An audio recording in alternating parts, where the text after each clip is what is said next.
ಮುಚ್ಬಿಡಿ. ಮುಚ್ಚಿದ್ರೆ ಆರದೆಲ್ಲ ತಪ್ಪುತ್ತೆ. ಸಿಮ್ ಮಾಡ್ಕೊಳ್ಳಿ. ಉರಿ ಸಿಮ್ ಮಾಡ್ಕೊಂಡು ಮುಚ್ಬಿಡಿ. ಸ್ವಲ್ಪ ಹೊತ್ತು 1-2 ನಿಮಿಷ 3 ನಿಮಿಷ ಕುಮ್ಲಬೇಕಷ್ಟೆ. ರವೆ ಬೇಯಬೇಕು. ಬೆಂದಾಗಿದ ತಕ್ಷಣ ಆದಂಗೆ ಲೆಕ್ಕ. ನೋಡಿ ಕುಮ್ಲಿದೆ, ಚೆನ್ನಾಗಿ ರವೆ ಬೆಂದಿದೆ. ರವೆ ಬೆಂದಿರೋದು ನೋಡಿ. ನೋಡಿ ಈ ಥರ ಘಮ ಘಮ ಅಂತ ಸ್ಮೆಲ್ ಬರ್ತಾ ಇದೆ ನೋಡಿ.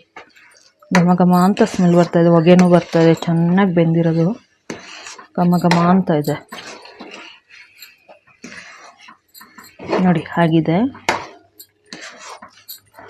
ಮೆಣಸಿನ್ಕಾಯಿ ಹಾಕಿದ್ದೀನಲ್ಲ, ಹಂಗಾಗಿ ಕೆಂಪು ಕಲರ್ ಬಂದಿದೆ. ಅದು ನೀರಲ್ಲಿ ಬೇಯ್ತಲ್ಲ, ಹಂಗಾಗಿ ಕೆಂಪು ಕಲರ್ ಬಂದಿದೆ. ಮೆಣಸಿನ್ಕಾಯಿ ಹಾಕಲಿಲ್ಲ ಅಂದರೆ ಬೆಳ್ಳಗೆ ಬರುತ್ತೆ ನೋಡಿ. ಆಗಿದೆ ನೋಡಿ, ಆಗಿದೆ. ಸ್ಟವ್ ಆಫ್ ಮಾಡ್ಕೊಳ್ಳಿ. ಆಫ್ ಮಾಡಿದ್ದೀನಿ ನಾನು ನೋಡಿ. ಮುಚ್ಚುತ್ತಾ ಇದ್ದೀನಿ. ಇವಾಗ ನಮ್ಮ ಮನೆಯವರೆಲ್ಲ ಬರಬೇಕು ತಿನ್ನೋಕ್ಕೆ. ಬಂದಿದ ತಕ್ಷಣ ಬಳಸ್ಕೊಡೋದು ನೋಡಿ. ಆಗಿದೆ ಬಿಸಿ ಬಿಸಿ ಸಜ್ಜಿಬೇಳೆ ಚಟ್ನಿ. ಧನ್ಯವಾದಗಳು.